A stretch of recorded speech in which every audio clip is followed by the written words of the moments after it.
Kajian Fathul Bari Syarah Kitab Sahih Al-Bukhari. Kitabul Adab, Adab Islami, yang isinya tentang pelajaran dari agama Islam, ya, bagaimana berbuat, bagaimana berperilaku, bagaimana beramal, bagaimana hidup menurut ajaran Islam,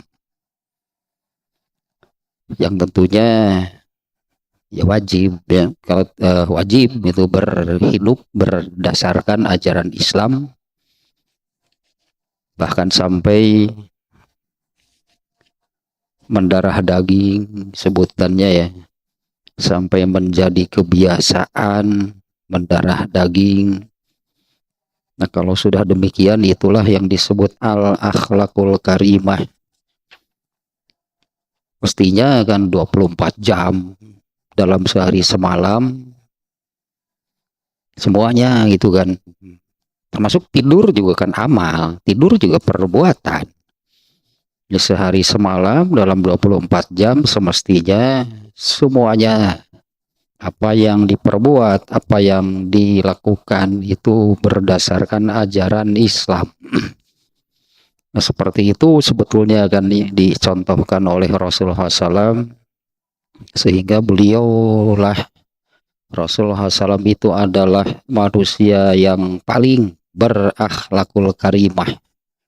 Benar-benarnya Rasulullah SAW itu tidak ada satu detik pun itu dari umurnya itu tidak mengamalkan ajaran Islam.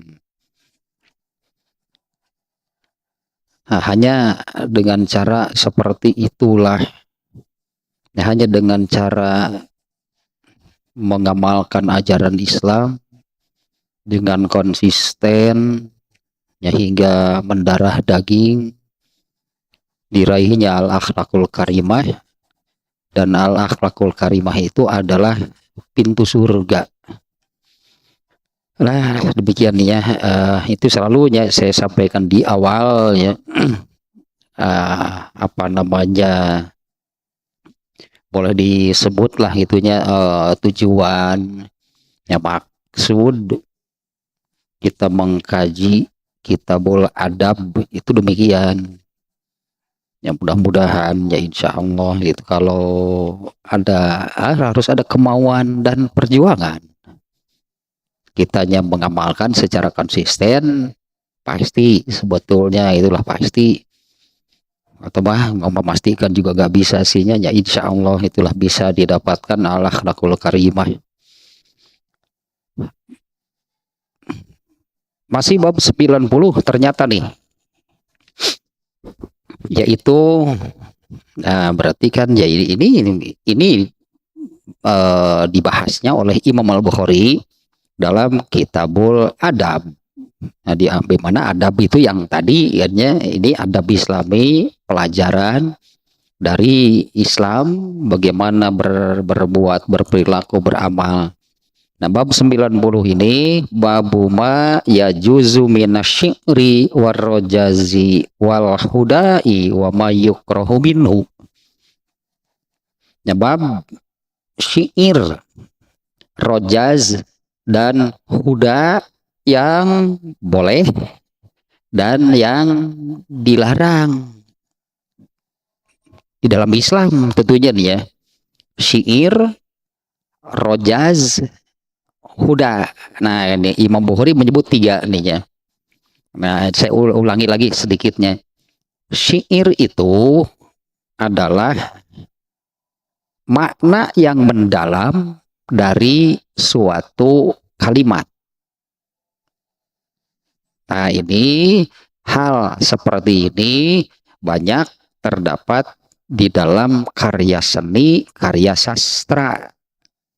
Itulahnya. Nah, bahkan orang-orang kafir ketika mereka mendengar Rasulullah SAW membacakan ayat-ayat Al-Quran itu, mereka menyebut Rasulullah itu syair, syairun, penyair bahasa kitanya, karena makna Quran yang sangat dalam berarti. Nah, itu arti syair. Adapun secara umum lah itunya, syair itu adalah karya-karya seni. Nah, di mana dalam hal ini ya, di dalam bahasa aja, nah karya seni banyak. Nah, bisa lagu, lirik lagu, itunya sebuah lagu ada liriknya. Nah, liriknya itu dengan makna yang dalam. Bisa pantun. Nah, karya-karya seni lah itu syairnya yang seperti itu. Atau, nah Imam Bukhari menyebut satu lagi rojaz. Nah, rojaz itu bagian dari syair, salah satu bentuk karya seni rojaz itu ya. Nah, ini untuk perbandingannya, misalnya kalau di dalam budaya, nah ini seni tradisional Sunda banyak. Seni tradisional Sundanya di tanah Sunda, di tanah Parahyangan banyak. Dulu terkenal ada pupuh. Pupuh itu kan jenis-jenis lagu Sunda. Ada Kinanti, ada Mas Kumambang, ada Durma dan sebagainya lah gitunya. Pupuh-pupuh. Nah, kalau rojaz itu ibarat Kinanti itu salah satu bentuk pupuh. Ya pupuh ini apa sih pupuh teh gitulah. Aduh, pupuh teh macam-macam lagu Sunda ada berapa? Ada 9 kalau nggak salahnya. Pupuh Kinanti, Mas Kumambang, no kali itulah Asmarandana. Nah, rojaz itu salah satu bentuk dari syair. Bahkan al-huda, hudanya bukan huda hidayah, bukan. Nah, huda pun nih oleh Imam Bukhari di sini dimasukkan. Huda itu adalah nyanyian nih, nyanyian khusus untuk memanggil dan menggiring unta. Nah, ternyata dulu gitu ya, orang ya di zaman Rasulullah SAW lah, orang-orang yang beternak unta, si anak-anak gembalanya ini punya lagu-lagu tertentu ketika menggiring unta masuk kandang. Mereka ini ya terbiasa mendengar lagu itu, maka unta itu akan bergerak masuk kandang dengan nyanyian. Nah, Imam Bukhari itu demikian judulnya ya, bab syair itu seni secara umum. Ar-rojaz itu, dari Imam Bukhari menyebut rojaz itu salah satu bentuk seni saat itu. Bahkan nyanyian anak gembala pun oleh Imam Bukhari dimasukkan, karena kan kalau ada nyanyian, ada lagu, kan ada seninya. Seni memasukkan unta, seni memasukkan unta, menggiring unta. Ternyata apabila si anak gembalanya itu menyanyikan al-huda, nyanyian khusus untuk mengiring unta, nah untanya lama kelamaan ya paham. Untanya itu kalau si anak gembalanya sudah menyanyikan lagu tersebut, maka unta itu akan tergerak pulang dan lebih cepat masuk untanya. Nah, adapun Imam Bukhari secara umum memunculkan judul ma yajuzu wa ma yukrohu. Jadi ada yang boleh, dibolehkan, tidak ada masalah artinya. Dan ada juga yang dilarang, yang buruk, bahkan diharamkan. Apanya berarti kalau begitu? Itu kan ternyata, apa kalau seorang gembala menyanyikan lagu tertentu untuk menggiring untanya itu salah? Gak ada masalah. Sebelum ada Islam, anak gembala itu suka demikian.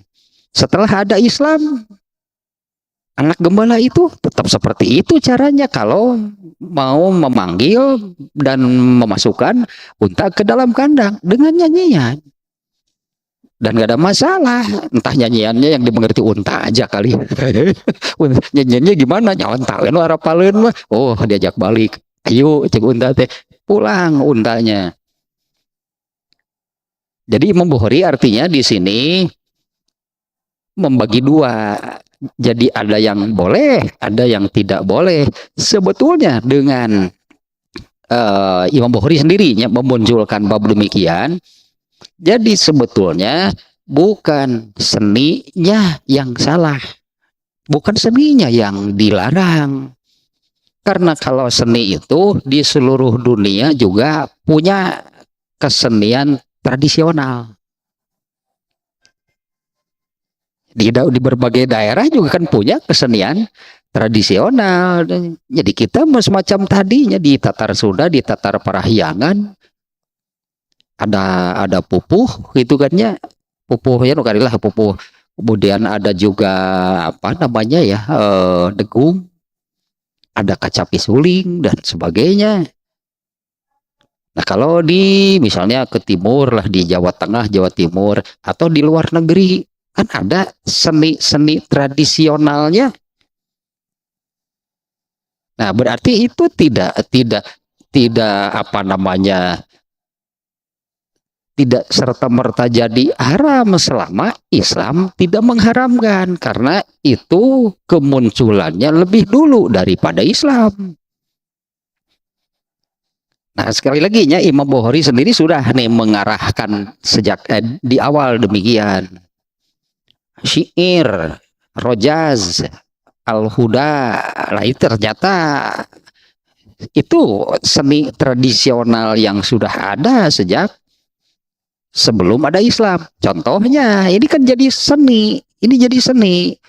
Anak gembala itu menyanyikan lagu tertentu ketika memanggil dan mengiring unta untuk masuk kandang. Itu sudah ada sebelum Islam.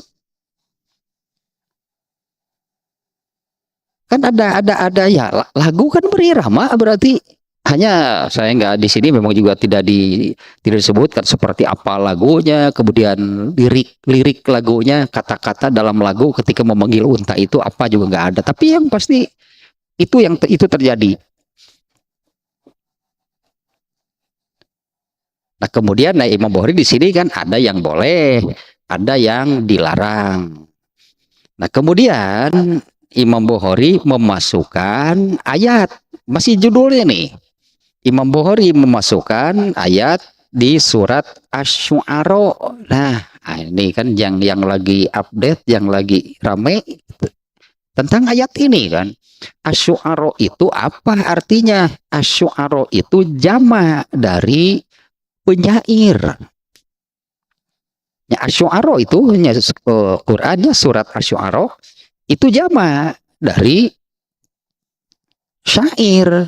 Syair itu pencipta atau yang suka membacakan kah sebutannya, melantunkan gitulah, membacakan, melantunkan syair. Nah, ternyata kalau di Jazirah Arab saat itu di zaman Rasulullah SAW ini sudah jadi budaya. Yang disebut sudah jadi budaya artinya kan sudah ya semuanya saja seperti itu orang-orang saat itu bersyair. Ada yang memang ahlinya, itu ahlinya yang membuat karya-karyanya. Ada juga yang hanya sekedar ya membacakan karya orang, melantunkan karya orang, tapi itu sudah menjadi budaya.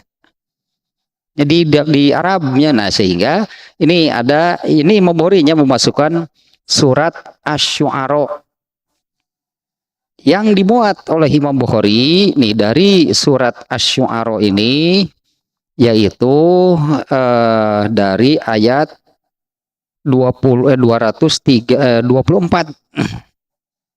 Nah, sebentar nih kita baca nih ayatnya nih ya. Karena di sini juga di dalam kitab Fathul Bari ini Imam Ibnu Hajar Al-Asqalani juga menjelaskan nih maksud dari ayat tersebut. Ya, dengan apa namanya, dengan arti tadinya Asy-Syu'ara itu adalah jamak itu dari syairun, jamaknya syu'ara, seperti alimun, orang yang berilmu, jamaknya ulama. Alimun jamaknya ulama. Syairun jamanya syu'ara. Jadi sebetulnya ayat ini gitu ya, nama suratnya adalah surat penyair, seniman. Tapi khususnya penyair sih ya, bukan seniman secara umum nih. Surat Asy-Syu'ara teh surat kasabaraha tuh?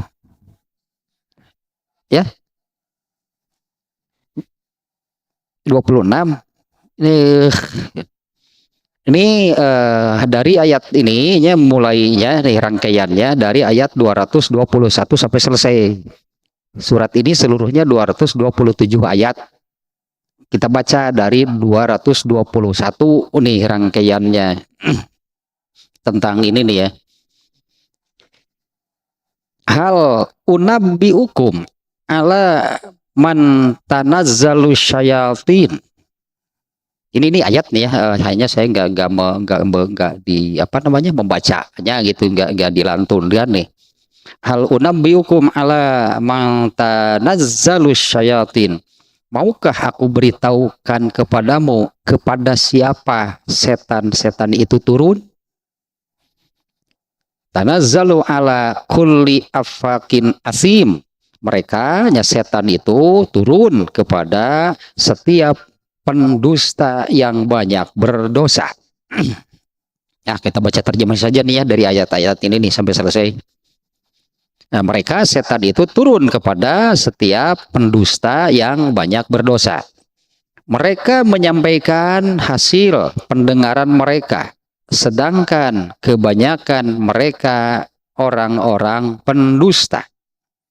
Dan nah ini mulai dari ayat 24 sihnya yang menyebut penyairnya.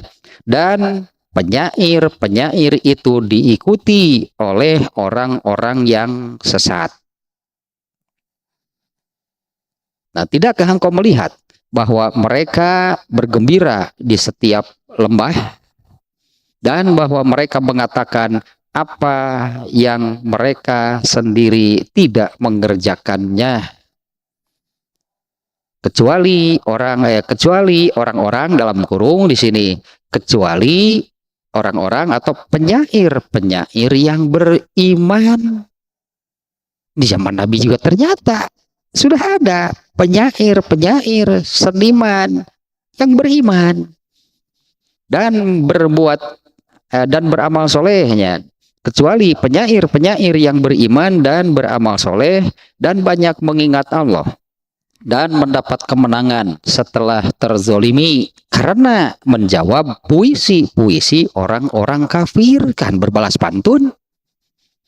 Orang kafir mengeluarkan itu syair, puisi, sajak, lagu lah yang isinya pasti kan merendahkan, menghujat, melecehkan Islam.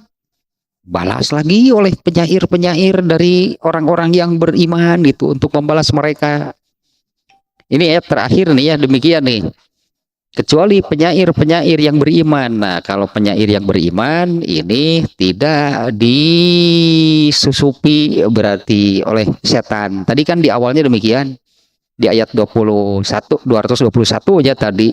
Maukah aku beritahukan kepadamu kepada siapa setan-setan itu turun? Itu setan-setan itu turun kepada yang tadilahnya pendusta yang banyak berdosa. Kemudian mereka menyampaikan hasil pendengaran mereka. Nah, sementara mereka adalah orang-orang pendusta. Dan penyair itu diikuti oleh orang-orang yang sesat. Nah, ini yang dimaksud adalah penyair yang kafir.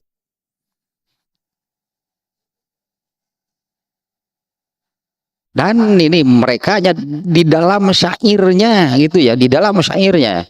Dan bahwa mereka mengatakan apa yang mereka sendiri tidak mengerjakannya. Nah, di ayat yang terakhir, kecuali, nah ini beda. Penyair yang beriman dan beramal soleh dan banyak mengingat Allah dan mendapat kemenangan setelah terzolimi karena menjawab puisi orang-orang kafir. Dan orang-orang yang zolim kelak akan tahu ke tempat mana mereka akan kembali. Nah ini dimuat nih ayat ininya oleh Imam Al-Bukhari. Nah sekarang penjelasannya. Penjelasannya, apa maksud Imam Bukhari menempatkan ayat tersebut dalam bab ini? Karena bab pokoknya yaitu yang tadi Imam Bukhari itu menetapkan judul bab ini adalah syair lah. Jadi sekarang kita menyebut syair saja dengan karya seni yang tadi ada lagu, ada puisi, ada apa gitu kan. Bahkan yang tadi kan nyanyian anak gembala ketika menggiring unta saja yaitu syair, itu bagian dari seni. Nah, adapun ayat ini, ya ayat ini yang dimaksud oleh Imam Al-Bukhari ini Ibnu Hajar Al-Asqalani menjelaskan demikian nih. Ini ada beberapa catatan tentang ayat ini ya. Yang pertama, qalal mufassiruna fi hadhil ayah. Ya, para ahli tafsir mereka menjelaskan tentang maksud ayat ini, al muradu bisyu'ara'i syu'ara'ul musyrikin. Yang dimaksud dengan penyair-penyair di ayat tadi yaitu yang diberi bahan oleh setan. Karena bahannya dari setan, maka hasilnya itu kan, maka hasilnya seperti apa? Mana mungkin setan sejalan dengan Allah? Sehingga isi dari syair-syair mereka itu tentang kekufuran, tentang kemusyrikan, tentang keburukan, kejahiliahan. Kemudian kan yang tadi yang di ayat yang terakhir, kalau penyair-penyair mukmin mereka justru yang sama membuat karya-karya seperti itu, tapi justru kan karya-karya yang dibuatnya itu untuk mengkanter, membalas syair-syair orang-orang jahiliyah, orang-orang kafir, orang-orang musyrik. Nah ini kembali ke sini nih ya. Ini Ibnu Hajar Al-Asqalani mengatakan, para ahli tafsir nih menjelaskan, mengatakan yang dimaksud dengan asyu'ara, para penyair di dalam surat tersebut adalah para penyair kaum musyrikin, yaitu yang yattabi'uhum ghawatun nas. Mereka itu diikuti oleh Allah. Ghawatun nas itu bahasa kitanya nih, para atau orang-orang yang mengikuti hawa nafsu. Nah kalau orang-orang yang mengikuti hawa nafsu, nah mereka suka, mereka cocok gitu dengan syair-syair orang-orang kafir. Karena orang-orang kafir itu syair-syairnya adalah yang tadinya tentang kebebasan, tentang kemusyrikan, kekufuran, kejahiliahan, bebas lah pokoknya. Nah itu yang disukai gitu oleh para pengikut, para pemuja bahasa kitanya, para pemuja hawa nafsu. Wa maraddatus syayatin, nah mereka itu adalah para pengikut setan. Wa usatul jinni, juga kaum jin, ahli maksiat dari kalangan jin. Yarwuna syi'rahum, nah mereka ini yang menyampaikan dan menyebarkan syair-syair para penyair kafir kaum musyrikin tersebut. Nah, li'annal ghawiya layat ba'u ila ghawiyan mislahu. Nah, karena para pemuja hawa nafsu tentu mereka tidak akan disukai, tidak akan diikuti kecuali oleh yang sama, para pemuja hawa nafsu. Nah, ini yang menurut para ahli tafsir bahwa asyu'ara, para penyair, seniman, anggaplah demikiannya, yang dimaksud di surat itu adalah itu para penyair, seniman kafir, di mana isinya tentang yang tadi lah, kekufuran, kemusyrikan, kebebasan.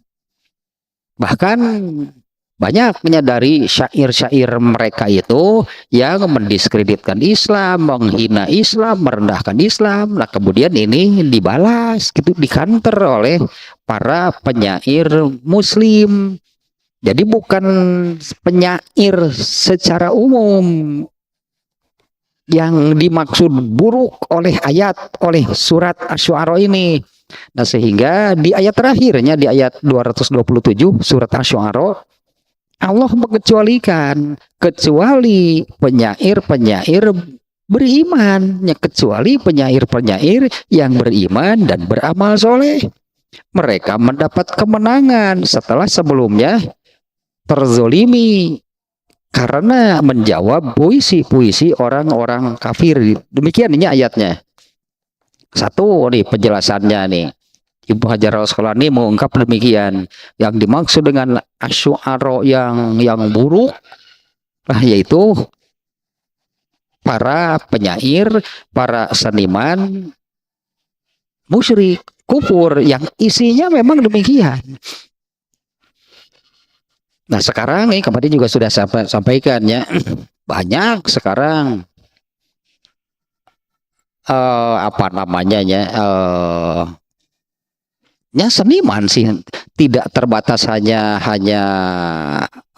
apa penyanyi solo kah misalnya, atau berupa grup band, boys band kah, atau boys band kah, girls band kah, karena itu apa sih isinya? Itunya syair-syair mereka tentang apa? Sama dengan yang dulu tentang kebebasan, tentang bahkan dan ada ya ada senimannya, ada penyanyi tadilah, baik solo ataupun grup band gitu, yang isinya itu memuja setan. Bahkan mereka menyatakan diri bahwa kami ini adalah pemuja setan. Ya, kalau seniman yang seperti itu kira-kira isi lagunya seperti apa? Ya, isi lagunya seperti apa? Ya mengagungkan setan, berarti mengagungkan setan, merendahkan Allah, merendahkan aturan Allah, merendahkan Islam. Nah, sampai hari ini masih banyak yang demikian. Ya pasti kena oleh yang Allah firmankan di ayat tadi. Dicoba nih di ayat 221-nya. Maukah aku beritahukan kepadamu, wahai Rasulullah, kepada siapa setan-setan itu turun? Yaitu kepada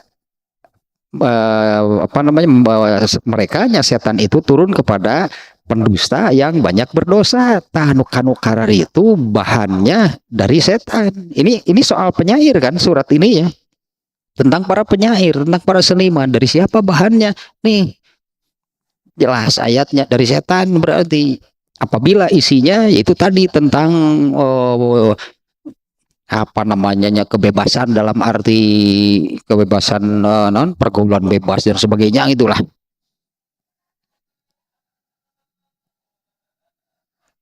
Lagu-lagu di kita sih ya, lagu-lagu Indonesia juga banyak yang isinya itu tidak terasa gitu, itu tentang kebebasan.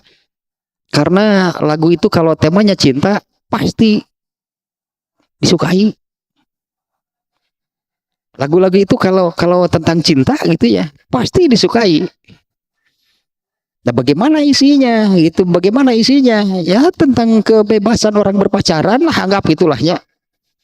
Jarang orang isinya tentang suami istri yang sudah menikah, jarang. Terame gitu, terame, nggak akan ada penggemar. Tapi kalau isinya yang menggambarkan indahnya, apalagi demikiannya, indahnya percintaan, pergaulan bebas, coba lihat lirik-lirik lagunya, seperti itulah. Nah, itu yang bertentangan kan dengan ajaran Islam. Apa bedanya dulu dengan penyair-penyair kafir, kaum musyrikin, yang isinya bertentangan dengan ajaran Islam. Makanya saya katakan tadi, lirik-lirik mereka apakah berupa lagu atau puisi atau apa, ya mereka itu kan menggaungkan kebebasan, kekufuran, kemusyrikan. Nah, itu yang tadi menurut para ahli tafsir yang dimaksud dengan asyu'ara, para penyair di surat tadi adalah para penyair musyrik, kufur, kafir, yang isinya seperti itulah. Yang intinya semuanya bertentangan, itu isinya dengan ajaran agama Islam. Nah, kemudian catatan kedua nih.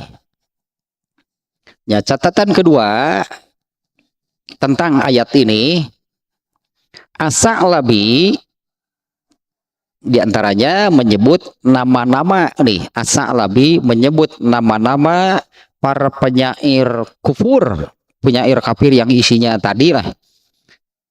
Di antaranya Abdullah bin Az-Zab'ari, kemudian Hubairah bin Abi Wahab, Musafi, Amr bin Abi Umayyah bin Abi Salti. Nah, kemudian Imam Bukhari dan juga Abu Dawud, Imam Bukhari meriwayatkannya bukan di dalam kitab sahihnya, tapi dalam kitabul Al-Adabul Mufrad. Jadi Imam Bukhari itu selain ininya kitab Sahih Bukhari, Imam Bukhari menulis satu kitab khusus tentang adab, Al-Adabul Mufrad judulnya. Khusus nih, padahal di sini juga kan di dalam kitab Sahihnya itu, di kitab Sahih Bukhari itu kan ada banyak isinya, kitabul iman, kitabul sholat, kitabul saum, kitabul haji, termasuk ini kitabul adab. Tapi Imam Bukhari menulis secara khusus tentang adab. Nah, karena memang isinya kan yang disebut adab itu isinya adalah pelajaran, ajaran dari agama Islam bagaimana berperilaku, tadi saya katakannya berperilaku, berbuat, beramal, bahkan hidup secara atau menurut ajaran Islam. Nah, Imam Bukhari itu menulis satu kitab khusus judulnya Al-Adabul Mufrad. Nah, di dalam kitab tersebut nih Imam Bukhari memasukkan hadis. Nah, yang hadisnya juga diriwayatkan oleh Imam Abu Dawud dari Ibnu Abbas nih sahabatnya. Ya, sahabat yang meriwayatkannya ini Ibnu Abbas. Dia berkata, Ibnu Abbas, ya semoga Allah meridhoi keduanya, dia berkata mengenai ayat Asy-Syu'ara yattabi'uhumul ghawun, yaitu tentang surat Asy-Syu'ara lah ya, yang tadinya, yaitu para penyair yang diikuti oleh orang-orang atau para pemuja nafsu. Kalau para pemuja nafsunya ya pasti suka gitu, pasti suka. Kalau pemuja nafsu pasti suka dengan syair-syair mereka gitu yang menggaungkan tadilah kebebasan. Ya, yang menggaungkan kebebasan itu karena terkait dengan ini juga isinya secara umum, ini secara umum boleh disebut jadinya secara umum. Rasulullah SAW menyabdakan bahwa dunia ini itu penjaranya kaum mukminin dan surganya orang-orang kafir, orang-orang durhaka. Nah, ini maknanya apa gitunya? Penjaranya orang yang beriman dan surganya orang-orang kafir. Nah, ini maknanya penjaranya orang yang beriman itu, di penjara itu artinya dikerangkeng, dibatasi, tidak bebas. Nah, orang yang beriman hidupnya demikian. Seperti di penjara, artinya serba dibatasi. Seolah-olah demikian ya, serba dibatasi. Sementara orang-orang kafir, orang yang durhaka ya bebas, mereka itu bebas, terserah mereka. Tergantung hawa nafsunya, artinya asal mau mereka lakukan, asal suka mereka lakukan.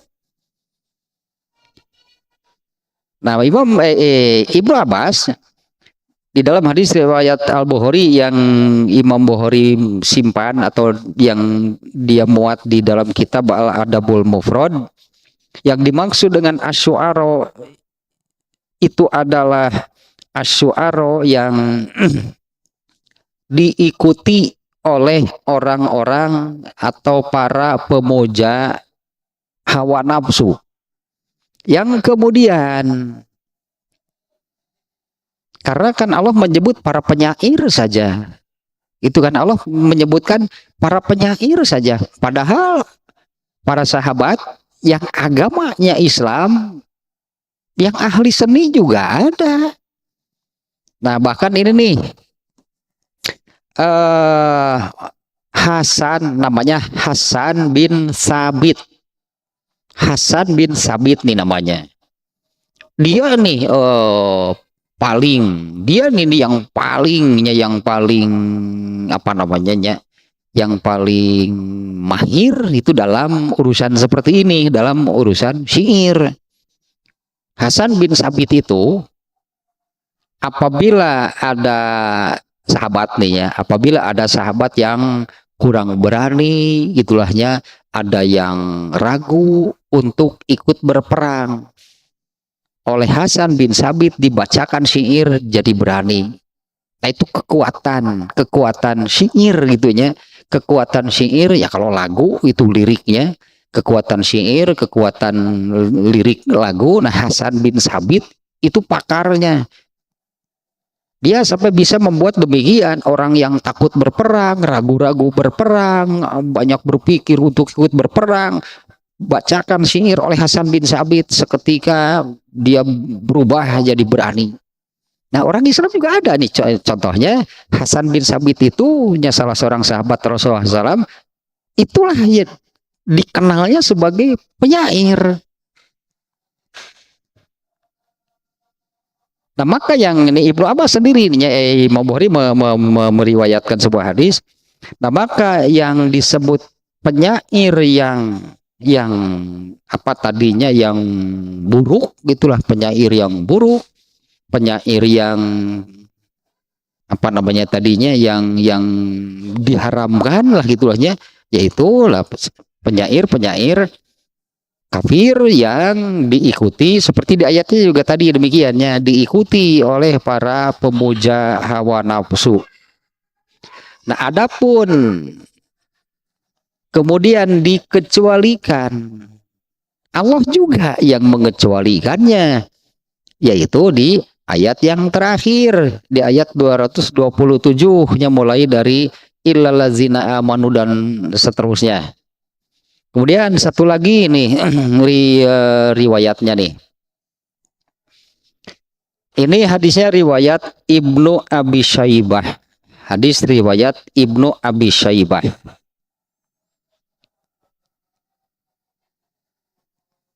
Di dalam riwayat ini nih ketika turun ayat ya, yaitu ayat tentang Asy-Syu'ara-nya, kata-kata mana sih yang di Asy-Syu'ara yattabi'unal ghawun di ayat 224. Redaksi ayatnya demikian. Wasyu'ara'u yattabi'uhumul ghawun. Itu redaksi ayatnya ya. Dan penyair-penyair itu diikuti oleh orang-orang, kalau di sini orang-orang yang sesat.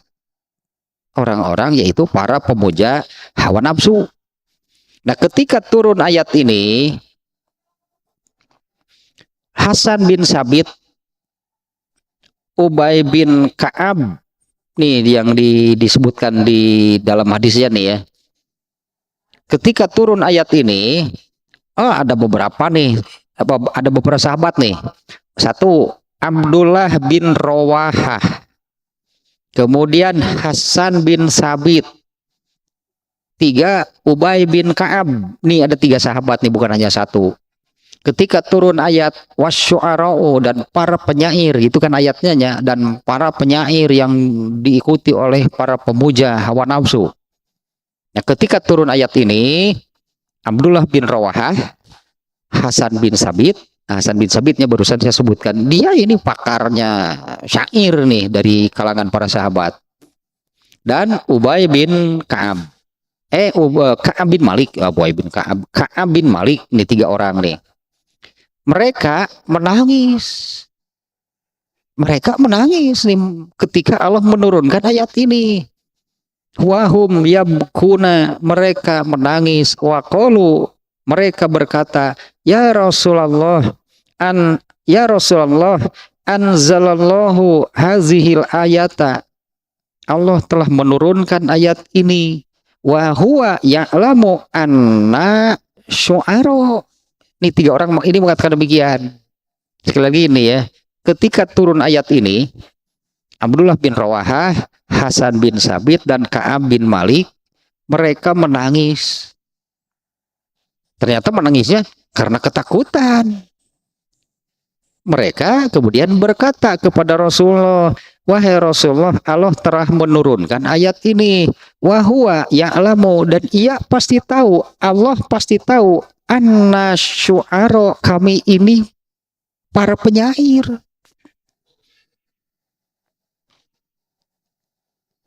Para sahabat ini, tiga orang ini pasti karena ketakutan.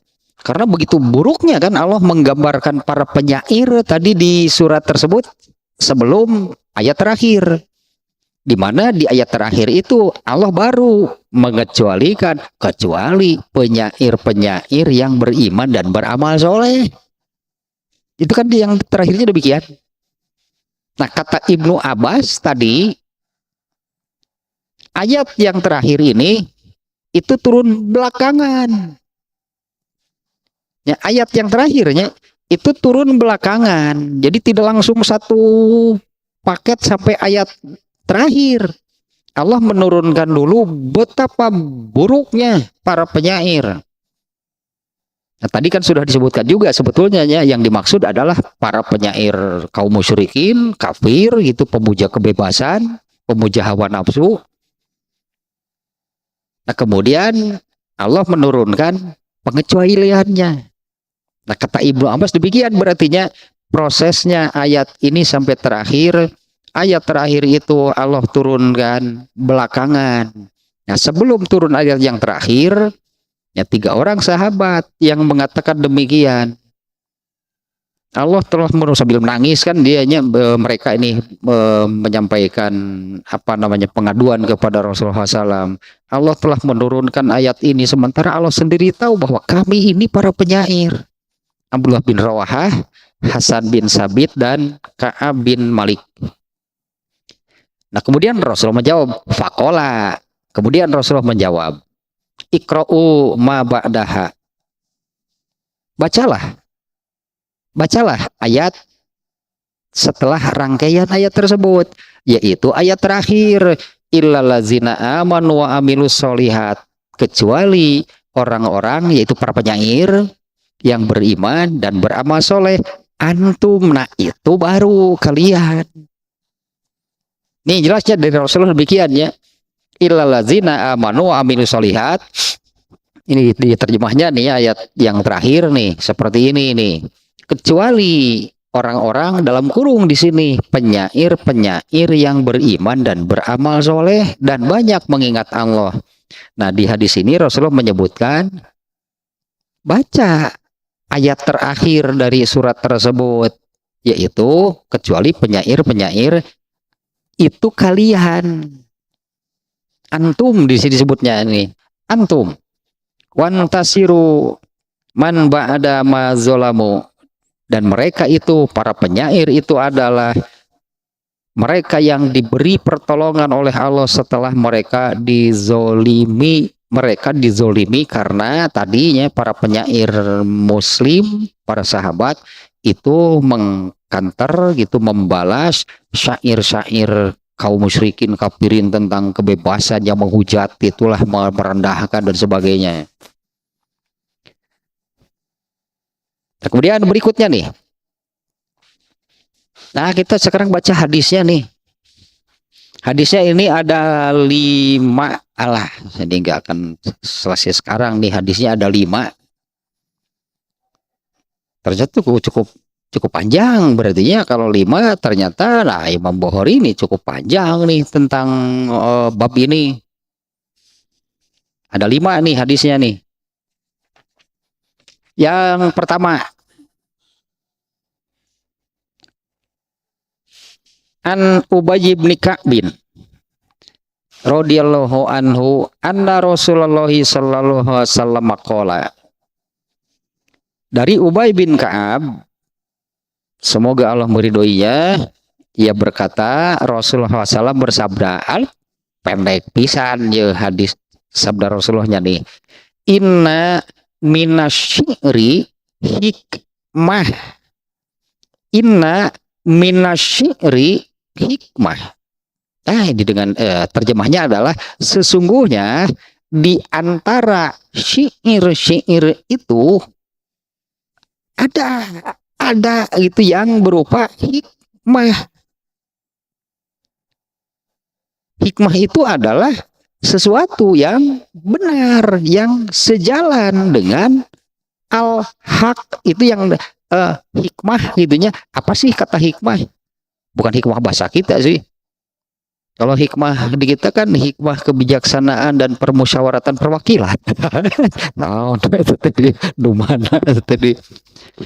Kalau hikmah dalam Al-Qur'an, iya contoh kata hikmah gitunya di dalam Al-Qur'an, yaitu surat Al-Baqarah ayat 269.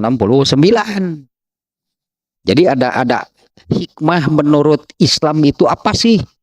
Yang ternyata kan kata hikmah itu sudah jadi bahasa Indonesia kan. Ternyata setelah masuk ke dalam bahasa Indonesia, maknanya jadi jauh. Jadi tidak seperti hikmah gitu yang dengan arti atau yang dimaksud oleh Al-Qur'an. Nih di 269 nih kata hikmah di dalam Al-Qur'an. Yu'til hikmata mayyasha. Allah memberikan hikmah kepada siapa yang Ia kehendaki. Ini redaksi demikian menunjukkan bahwa hikmah itu tidak Allah berikan kepada semua orang. Jadi boleh diartikan Allah hanya memberi hikmah kepada siapa yang Ia kehendaki. Wa mayyutal hikmata faqad utiya khairon katsira. Barang siapa diberi hikmah oleh Allah, sungguh dia itu sudah mendapatkan pemberian yang berlimpah. Tapi kan pertanyaannya, hikmah itu apa? Allah hanya memberikan hikmah kepada siapa yang Ia kehendaki. Barang siapa diberi hikmah oleh Allah, ya, sungguh dia itu telah mendapatkan pemberian anugerah gitulahnya yang berlimpah dari Allah. Nah pertanyaannya gitu kan, hikmah itu apa? Nah kalau memaknai hikmah dari kamus bahasa Indonesia, alah kok jadi seperti itu sih hikmah. Nah hikmah itu adalah kemampuan untuk beramal. Nah, ini sesuai dengan yang sedang kita kaji gitu kan. Ini kitabul adab. Apa sih kitabul adab? Kitabul adab itu kan isinya tentang ajaran Islam, bagaimana beramal, berbuat, berperilaku atau hidup yang benar menurut ajaran Islam. Tentunya kan yang benar itu yang menurut ajaran Islam. Nah hikmah itu adalah kemampuan untuk beramal sesuai dengan ajaran Islam. Itu hanya Allah berikan kepada orang tertentu. Tidak banyak orang yang ini di ayat ini diberi hikmah oleh Allah. Allah hanya memberikannya kepada orang yang Ia kehendaki. Nah hikmah itu adalah kemampuan beramal sesuai dengan ajaran Islam. Atau dengan kata lain, orang yang sudah mendapatkan hidayah terakhir, yaitu ma'unah, bantuan, hidayatul ma'unah wa taufik. Orang yang mendapatkan bantuan dari Allah sehingga bisa beramal selaras sesuai dengan ajaran Islam. Nah itu hikmah. Nah ini nih di dalam syair, inna minasyi'ri, sesungguhnya di antara syair, nah di mana syair saat itunya di zaman Rasulullah SAW jutaan mungkin itunya ya. Karya-karya seni lagu kah, puisi kah, apa ya yang sangat banyak karena yang demikian saat itu sudah bagian dari budaya mereka. Bahkan sebetulnya tadi kan di setiap daerah itu kan ada sebutannya seni tradisional. Nah, terus isinya bagaimana? Apabila isinya itu sesuai sejalan dengan ajaran Islam. Nah, itu yang di antara syair-syair itu ada yang isinya hikmah. Inna minas syi'ri hikmah. Ini redaksi hadisnya demikian ya. Rasulullah SAW menyabdakan sesungguhnya di antara syair-syair itu ada yang hikmah. Hikmah itu tadi adalah sejalan sesuai dengan ajaran Islam. Ya, seperti para sahabat tadi, Abdullah bin Rawahah yang mengadu tadi kan ya, Abdullah bin Rawahah, Hasan bin Sabit, kemudian Ka'ab bin Malik. Yang tadi 3 orang sahabat yang menangis karena Allah menyebutkan para penyair itu begitu buruknya. Ternyata kan oleh Rasulullah, kalian baca nggak ayat terakhirnya? Allah kecualikan. Kecuali penyair yang beriman dan beramal soleh. Maka karya-karya dari yang sahabat yang tadi seperti sahabat Hasan bin Sabit tadinya karya-karyanya itu untuk Islam. Orang yang takut perang saja jadi berani. Artinya kan jadi benar gitu kan. Jadi benar di orang ini. Asalnya takut perang, ragu-ragu, banyak pertimbangan, pemikiran ketika mau ikut perang. Bacakan syair oleh Hasan bin Sabit, maka orang ini jadi berangkat. Kan jadi itu yang benar contohnya. Itunya Hasan bin Sabit itu sebagai sahabat yang dikenal sebagai itu justru. Bukan motivator juga, pokoknya mah syair, pokoknya mah syairnya ya kalau tergantung situasi nih. Kalau untuk orang yang takut perang, buatkan syair yang begitu dibacakan kah? Kalau puisi atau dilentunkan, kalau lagu jadi berani, kan itu baik berarti kan syairnya. Nah, kemudian ini hadis tersebutnya yang barusan hadis nomor 1 ini semuanya kan ada 5 nih ya, ini baru 1 nih, ini kayaknya agak panjang juga di bab ini nih ya, lagi rame juga. Lagi rame ini yuk surat pemusik, caranya pemusik nu mana sekarang sudah jelas ya, bukan hanya musik, karya seni. Pokoknya kalau karya seninya seperti karya-karya seni jahiliyah yang kufur, musyrik, kebebasan, hawa nafsu, nah itu kan yang dihujat, yang dihujat lah sebutnya, yang dihujat, dicerca oleh Allah. Lalu Allah kecualikan di ayat terakhir. Contohnya sahabat, ada Hasan bin Sabit, Abdullah bin Rawahah, syair-syair mereka hikmah isinya. Ya sesuai sejalan itu kan dengan dengan ajaran Islam. Nah, hadis ini ya diriwayatkan juga nih, hadis ini diriwayatkan juga oleh Abu Daud. Nah, kita lihat nih riwayat Abu Daud ya, yang barusan ya. Kalau di dalam Sahih Bukhari redaksinya pendek, hanya sekian tadi. Inna minasyi'ri hikmah. Sesungguhnya di antara syair-syair itu ada yang benar, artinya kan ada yang benar. Makanya Imam Bukhari ini membuat judul di dalam bab ini, ada yang boleh, bahkan baik artinya kan. Nah, ini riwayat Abu Daud nih. Hadis yang di Bukhari yang barusannya redaksinya hanya sekian. Inna minasyi'ri hikmatan. Nah, di dalam Abu Daud ini lebih panjang nih maksudnya nih ya, redaksi hadisnya. Sebentar nih, nomor berapa nih?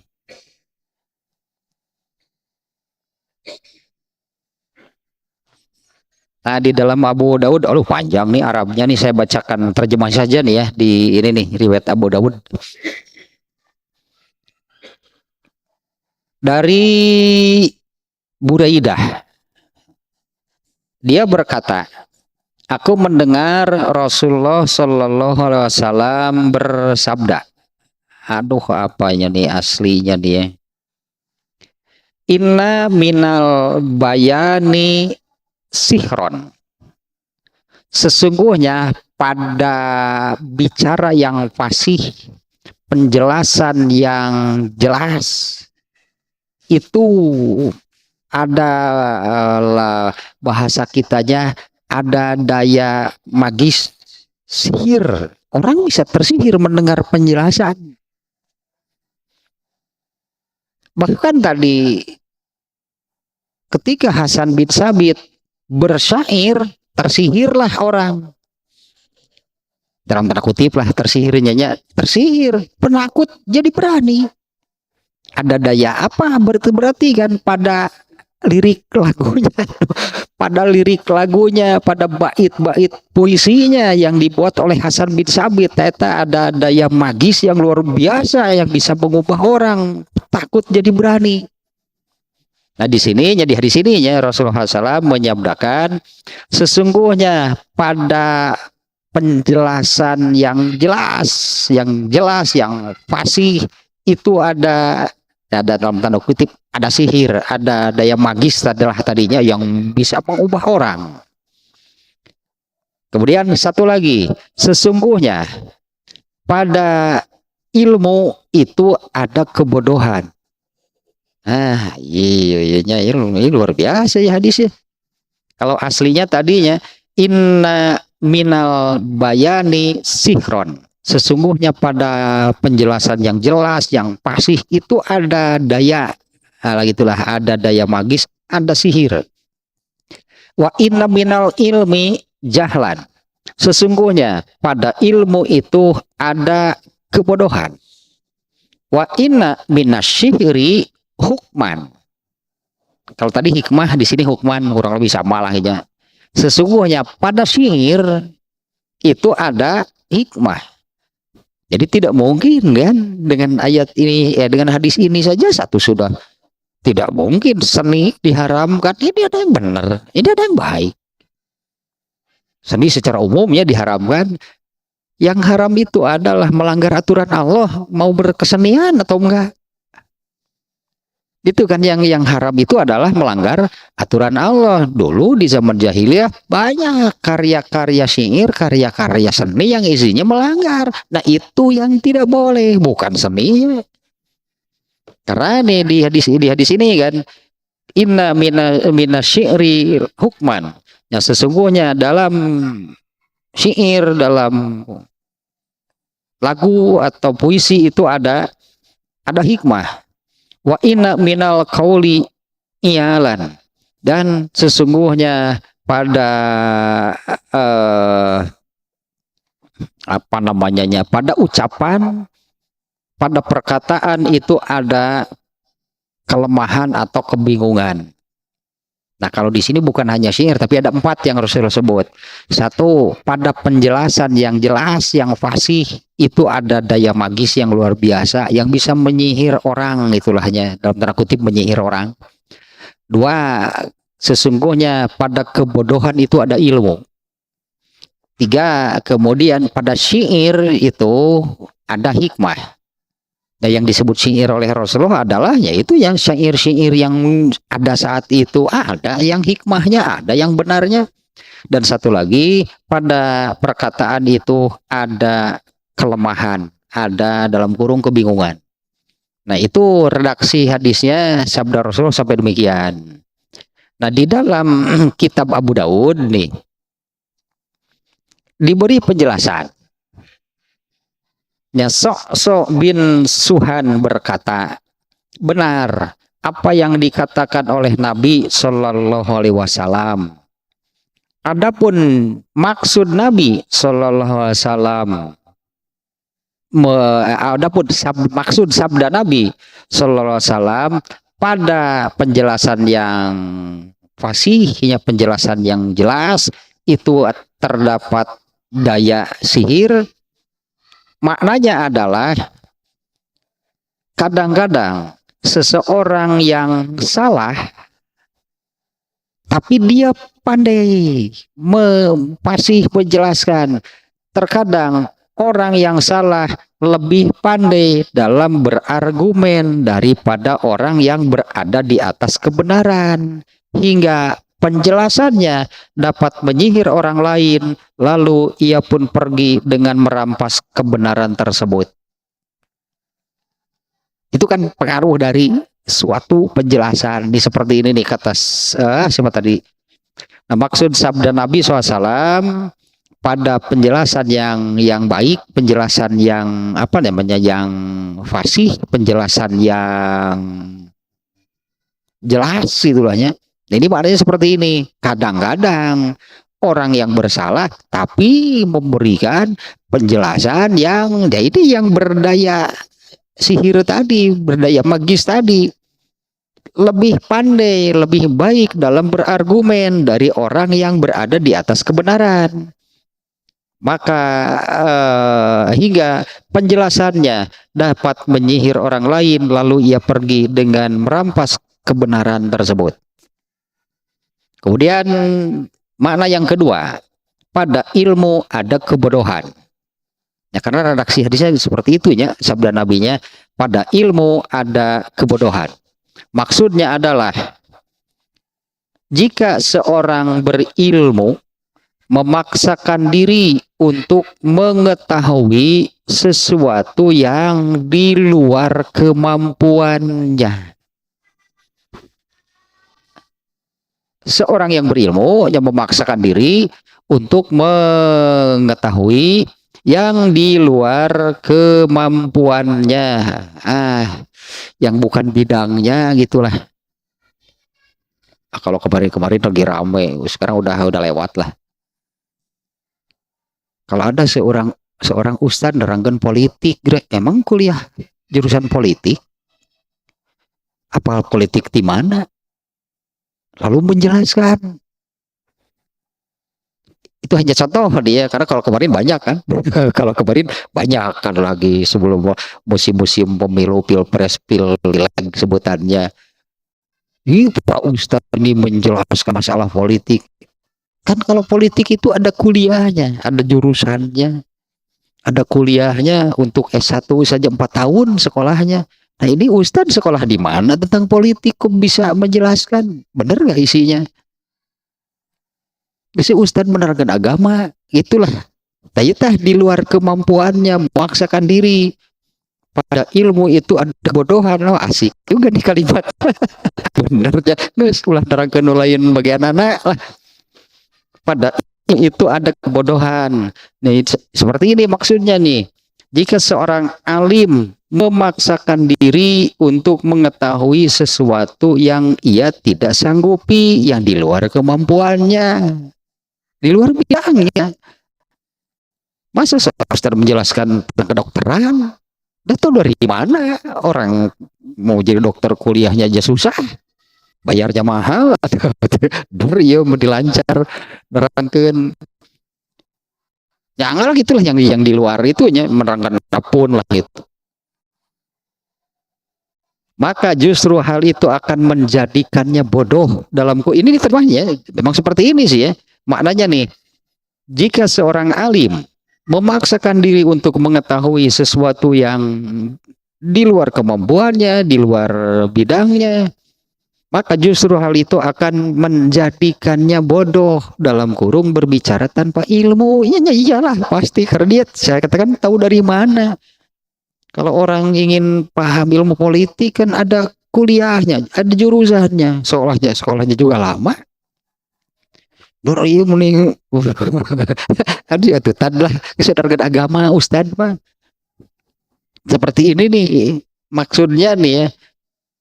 Seorang ahli ilmu tapi bicara di luar yang kemampuannya, maka ini seperti ini nih, maka justru hal itu akan menjadikannya bodoh, dalam kurung bicara tanpa ilmu. Kemudian satu lagi, adapun ucapan, nah yang ini sih ya, pada syair itu ada hikmah.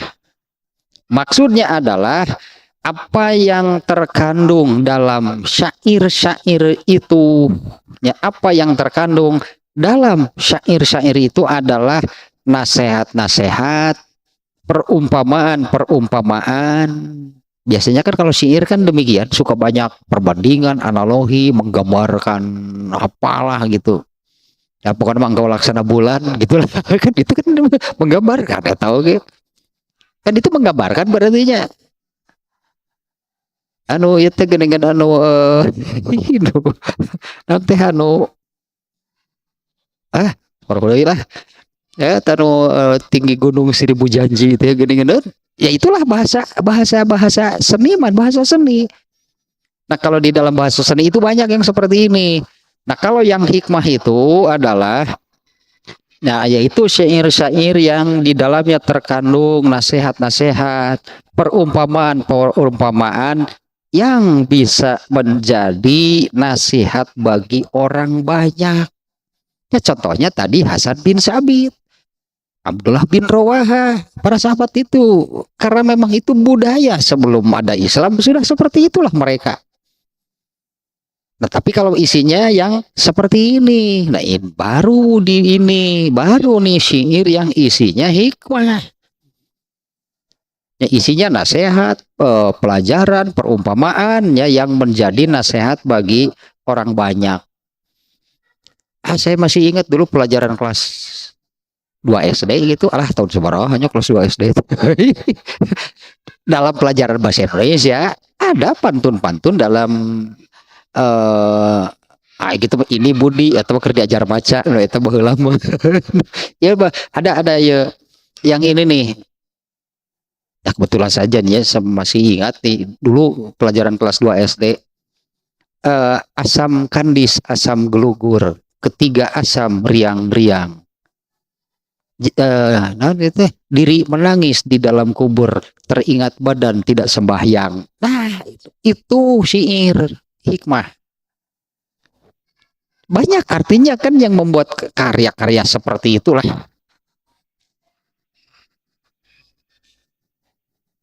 Entah kalau aku karya Hairil Anwar, ini isinya apa sih? Aduh kan eta penting karya Hairil Anwar. Kalau yang kekinian yang bagus-bagus itu karya-karya ini yang apa yang saya lihat Taufik Ismail. Taufik Ismail mah baik dia berupa sajak, deklamasi atau banyak yang dijadikan lirik lagu. Nah isinya banyak ini.